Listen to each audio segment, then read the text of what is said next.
할렐루야, 슬기로운 아침 시간입니다. 오늘은 창세기 42장의 말씀입니다. 우리의 믿음 생활은 항상 동일해야 합니다. 하나님을 의지하고 찾는 모습은 상황과 형편에 따라서 달라지면 안 되는데요. 하지만 대부분의 경우 평안할 때 하나님을 찾고 의지하는 일을 굉장히 잘 못할 때가 많습니다. 그래서 평안함이 간절함을 좀 이렇게 약화시키는 것이 아닌가라는 생각을 할 때도 있습니다. 그래서 신앙적으로 본다면요, 삶에서 경험되고 있는 그런 고난들이 하나님 앞으로 갈 수 있게 하는 그런 도구가 될 때가 참 많은 것 같습니다. 창세기 41장에서는요, 하나님의 큰 그림 속에서 요셉이 이제 애굽의 총리가 됩니다. 그리고 오늘 창세기 42장에서는요, 요셉의 형들이 굉장히 어려운 일을 경험하게 되는데, 오늘 본문을 통해서 그 어려운 상황 가운데 고난에 주는 유익들을 이제 경험하게 돼요. 요셉의 형들을 통하여서 우리에게도 고난이 어떠한 유익을 주는지 한번 좀 알아볼 수 있는 귀한 시간이면 좋겠습니다. 온 땅에 심한 기근이 있었습니다. 특별히 창세기 41장에서 요셉은 하나님이 주신 지혜를 가지고 애굽 왕 바로의 꿈을 해석하게 되는데요. 그 꿈은 온 나라와 고대 근동 주변에 있는 많은 나라가 기근에 힘들어한다는 그런 꿈이었습니다. 그때 요셉은 꿈을 해석하면서 바로왕에게 양식을 많이 비축해야 한다고 직언을 한 상황이고, 바로왕은 요셉의 직언을 들어서 온 애굽이 양식을 비축하는데 열심을 다했던 상황이 발생했습니다. 그래서 기근이 오자 이 기근을 잘 버틸 수 있는 상황이 애굽에 펼쳐졌습니다. 그런데 창세기 42장에 있는 그 기근은요, 야곱이 있는 가나안까지 이렇게 퍼져 있었기 때문에 정말 쉽지 않은 상황이었습니다. 그래서 야곱은 애굽 땅에 양식이 있다는 소리를 듣고 요셉의 형들에게 애굽에 가서 양식을 구해올 것을 명합니다. 그러나 막내 베냐민은 보내지 않아요. 혹시나 또한 무슨 사고가 있을까봐 베냐민을 옆에 놓고 형들만 애굽으로 보내는 모습이 오늘 40장에 등장합니다. 애굽에서는요, 이제 총리 주관으로 양식을 판매하는 일이 발생합니다. 그런데 그 판매하는 과정 가운데 많은 무리들이 양식을 구매하기 위해서 줄을 쭉 서 있어요. 그 무리 중에 줄 서 있는 과정 가운데 요셉의 형들도 그 무리 속에 있었습니다. 총리의 주관인지라 그 당시 총리였던 요셉이 순찰 중 형들을 발견하게 돼요. 그 무리 중에서 형들을 발견하는 순간 자신은 형들을 보았지만 형들은 동생 요셉이 애굽의 총리일 거라는 꿈에도 생각을 못했기 때문에 알아보지도 못했던 상황입니다. 총리 요셉은요, 형들에게 애굽을 정탐하러 온 간첩, 정탐꾼이라고 누명을 씌워버립니다. 그리고 요셉의 형들은 자신의 누명을 벗기 위해서 자신들의 가정사를 열심히 요셉에게 설명을 해요. 그리고 자신의 결백을 증명하기 위해서 무던히 노력을 합니다. 하지만 요셉은요, 단 3일 동안 형들을 간첩 누명을 갖고 감옥에 가두는 일을 시행합니다.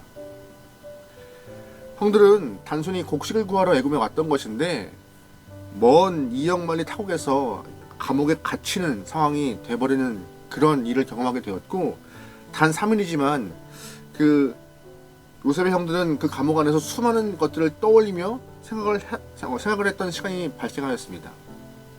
그리고 3일 후에 요셉은 형들에게 형들을 풀어주면서 막내 동생을 데리고 와라. 그러면서 너희의 가정사를 스스로 증명하여서 너희의 결백을 보여라고 말을 하죠. 그 대신 한 명은 감옥에 놓고 나머지 사람들이 곡식을 갖고 고향으로 갔다가 동생을 데려오라고 요셉이 제안을 하고 있습니다. 그때 요셉의 형들은요, 요셉의 이야기를 듣고 이런 반응을 해요. 42장 21절 말씀입니다. 그들이 서로 말하되 우리가 아우의 일로 말미암아 범죄하였도다. 그가 우리에게 애걸하였을 때에 그 마음의 괴로움을 보고도 듣지 아니하였으므로 이 괴로움이 우리에게 임하도다. 아멘. 21절에서 아우의 일이라고 언급되어 있는데요. 그 아우의 일이 뭔지 아세요? 바로 요셉과 관련이 있는 일입니다. 동생 요셉을 시기하여서요, 채색옷을 다 벗겨버리고 짐승의 피를 채색옷에 묻히고 아버지에게 동생이 짐승에게 물려 죽었다고 거짓을 했던 그 일이요. 아마 형들 사이에서 이 요셉에 대한 이야기는요, 아마 금기시 되었던 이야기였을 것입니다. 그런데 형들도 인생 과정 가운데 예기치 못한 고난을 경험하게 되자 그 고난의 이유를 찾기 시작하는데, 고난의 이유가 바로 요셉의 일 때문이 아닌가라고, 하나님이 그 일 때문에 자신들을 심판한 것이 아닌가라고 생각을 하기 시작합니다. 요셉의 형들은요, 단지 양식을 걸어왔던 것 뿐입니다.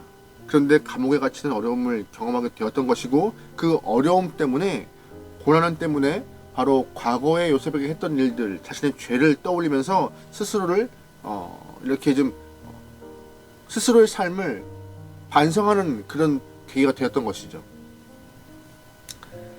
단 3일 동안의 감옥 생활이었지만 형들에게 준 변화는요, 이제 자신들을 돌아보게 할 수 있는 반성의 시간을 제공했던 것입니다. 그래서요, 고난이 요셉의 형들에게 주었던 첫 번째 유익은 무엇이냐? 바로 자신들의 삶을 돌아보고 죄를 떠올리게 했다는 것입니다. 본문에서 요셉은 형들에게 간첩 의혹이 있다며 3일 동안 감옥에 가두었습니다. 아마 요셉은요, 누구보다 감옥의 위력을 잘 알고 있던 사람이었을 것입니다. 그래서 아마 형들을 일부러 감옥에 가둔 것이 아닌가라는 생각을 한번 해봐요. 왜 그러느냐? 자신도 믿음의 절개를 지키기 위하여서 무덤에 애를 쓰다가 보디발 아내에게 누명을 쓰고 감옥에 들어간 일을 경험하였습니다. 감옥에 들어갔던 요셉은요, 아마 자기 인생을 하나하나 곱씹었을 거예요. 내 삶에 잘못한 것이 무엇인가, 또한 형들에게 잘못한 것들이 무엇인가, 자꾸 그것들을 끄집어내면서 잘못한 것들을 회개하는 일이 분명히 발생했을 것입니다. 어떻게 이러한 일을 생각할 수 있느냐? 바로 요셉은 하나님이 동행하시는 형통의 사람이기 때문에 충분히 가능하지 않았을까라고 생각해봅니다. 자신이 경험했던 그 감옥의 위력을요, 형들에게도 똑같이 경험하게 함으로써 자신들의 삶을 돌아보게 하였던 그 일을 요셉이 일부러 꾸미지 않았나 라고 생각을 한번 해봅니다. 본문의 내용처럼 고난해 주는 유익은요, 어려움이 닥칠 때 나를 돌아보고 과거를 돌아보면서 죄를 좀 떠올려 본다는 것이죠. 평안할 때는 감사도 잊고 그냥 살아갑니다. 하지만 잠깐의 고난의 순간일지라도 그 고난이 나를 돌아보게 하고 삶을 다시금 재평가하게 하고, 그 고난의 유익을 통하여서 내가 주 앞에 바로 서고 있는가 스스로를 평가할 수 있는 아주 좋은 기회가 됐던 것이죠. 그러기에 저와 여러분의 삶에도 경험되는 그 짧은 고난의 순간이라 할지라도 우리가 우리의 삶을 좀 되돌아보고 정리하고 죄들을 끄집어내어 회개할 수 있는, 주 앞에 바로 설 수 있는 좋은 기회가 되길 소망합니다. 이제 요셉의 말처럼 한 명, 즉 시므온을 애굽 감옥에 놓고 9명은 곡식을 싣고 고향으로 가고 있습니다. 나머지 형들은요, 곡식값을 다 지불하였고 요셉이 준비해놓은 곡식자를 다 나그에 싣고 고향으로 빨리 가고 있어요.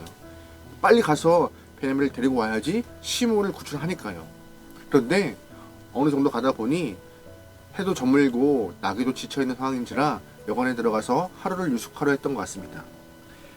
고향으로 가던 중에서 이제 힘들어하는 나귀에게 먹이를 주기 위해서 나귀가 메고 왔던 자루를 열어보는데요, 그 나귀 안에는 자루 안에는요, 곡식값으로 지불했어야 될 그 돈이 가득 들어있던 것입니다. 요셉의 형들은 깜짝 놀라서 이런 말을 하는데요, 27절, 28절 이런 표현이 있습니다. 한 사람이 여관에서 나귀에게 먹이를 주려고 자루를 풀고 본즉 그 돈이 자루 아귀에 있는지라. 그가 그 형제에게 말하되 내 돈을 도로 넣었도다. 보라, 자루 속에 있도다. 이에 그들이 혼이 나서 떨며 서로 돌아보며 말하되 하나님이 어찌하여 이런 일을 우리에게 행하셨는가 하고. 아멘. 고난은요, 요셉의 형들에게 준 두 번째 은혜가 바로 본문은 27절, 28절에 있습니다. 바로 이 고난할 때 누굴 떠올려요? 하나님이에요. 그 어려운 상황에서 다른 것보다 하나님을 생각하며 하나님의 마음을, 하나님의 시각으로 상황을 좀 해석하려고 애쓰는 모습이 지금 보이고 있어요. 요셉의 형들은 지금까지 하나님의 이름을 크게 불러본 적이 많이 없었을 것입니다. 그러다 보니 자기 인생에 하나님의 시각으로 상황을 해석하는 일 또한 드물었겠죠. 하지만 이번에 경험했던 삶의 짧은 고난을 통하여서 이런 표현을 하잖아요. 하나님이 어찌하여 우리에게 이러한 일을 행하셨는고. 자신의 인생에 하나님이 개입하시고 계시며 하나님의 우리의 삶을 주관하고 있다는 것을 그들은 조금씩 깨달아가고 있다는 그런 표현을 하고 있던 것입니다. 다시 말해서 내 어려운 삶의 인생을 하나님의 시각으로 해석하려고 노력하고 있던 부분이 27절, 28절에 그 돈 자루에 돈이 있는 상황에서 본인들은 체험하고 느끼기 시작했던 것이죠. 요셉은요, 여러분은 아시겠지만 술 맡은 관원장과 떡 맡은 관원장에게 그들의 꿈을 해석하면서 해석은 하나님께 있다고 고백한 영혼입니다. 인생을 하나님의 시각으로 해석하는 것이 정말 중요하다고 그렇게 살려고 노력했던 사람이 요셉이었어요. 이제 요셉의 형들도 그 고난의 시기를 통하여서 하나님을 떠올리며 또한 사람이 달라지기 시작한 것이에요. 고난은요, 자기 중심의 시각에서 하나님 중심의 시각으로 가치관을 좀 변화시키고 시선을 바꿔놓는 일을 합니다. 그러면서 삶의 주관자가 누구인지 한 번 더 곱씹게 하는 일이 발생해요. 우리가 원치 않는 그런 고난의 상황이지만 하지만 어쩔 수 없이 경험되는 고난의 상황 가운데 그 삶의 해석을 바꿀 수 있는 좋은 계기가 그 고난의 시기라는 것을 여러분 꼭 기억하시면 좋겠습니다. 오늘 창세기 42장은요, 총리가 된 요셉과 또한 양식을 구하러 왔던 요셉 형들이 만나는 장면이 등장합니다. 그 과정 가운데 형들은요, 마른 하늘의 날벼락 맞는 것과 같이 누명을 쓰고 감옥에 들어가요. 3일 동안. 그 3일 동안의 감옥에 있던 고난의 시간을 통하여서 형들의 모습은 조금씩 바뀌어가는 모습이 나와요. 신앙적으로 조금씩 그들의 시선과 가치가 조금씩 옮겨가죠. 형들에게 고난은 자신의 삶을 되돌아보며 죄를 떠올리게 하는 유익을 주었습니다. 또한 형들이 경험했던 그 고난은요, 삶의 해석을 나 중심에서 하나님 중심으로 옮겨버리는 그런 일들 발생해요. 물론 이러한 유익들은요, 고난을 통하여 경험하는 것이죠. 하지만 우리는 고난을 경험하기 이전에 평소의 삶에서 자신을 돌아보며 내 상황 가운데 죄들을 떠올리며 주 앞에 회개할 수 있는 그런 은혜가 있길 소망합니다.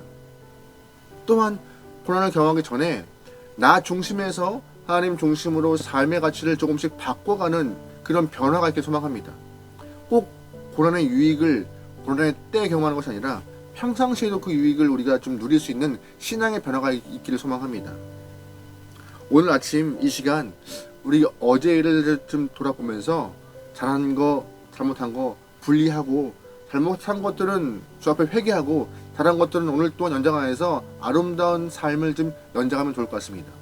또한 오늘 이 아침에 하루의 계획을 세우면서 하나님, 매 순간 하나님 마음으로, 하나님 시선으로, 하나님 눈으로 가치를 부여하고 삶을 살게 해달라고 기도하는 마음으로 하루를 살면 좋을 것 같아요. 이러한 모습이 우리 삶에 연장되고 하루하루 또한 증가될 때 우리의 삶에는 아름다운 열매를 통하여서 주 앞에 영광 돌릴 수 있는 귀한 성도가 될 거라 믿습니다. 여러분, 그러기에 고난의 때나 또한 그렇지 않을 때 항상 온전한 믿음으로 동일한 모습으로 주 앞에 설 수 있는 거룩한 영혼 되기를 주님으로 축원합니다. 아멘. 기도하시겠습니다. 하나님, 언제나 동일한 모습으로 믿음을 지켜나가는 귀한 영혼 되게 도와주시옵소서. 우리의 삶이 평안할 때나 어려울 때나 상관없이 주를 의지하고 주를 찾고 주를 구하는 일에 게으르지 않는 주님 안에서 형통한 삶을, 주님 안에서 주와 동행하는 삶을 누릴 수 있는 귀한 영혼들 되게 붙잡아 주시옵소서. 오늘 하루를 맡기오며 예수님의 이름으로 기도합니다. 아멘.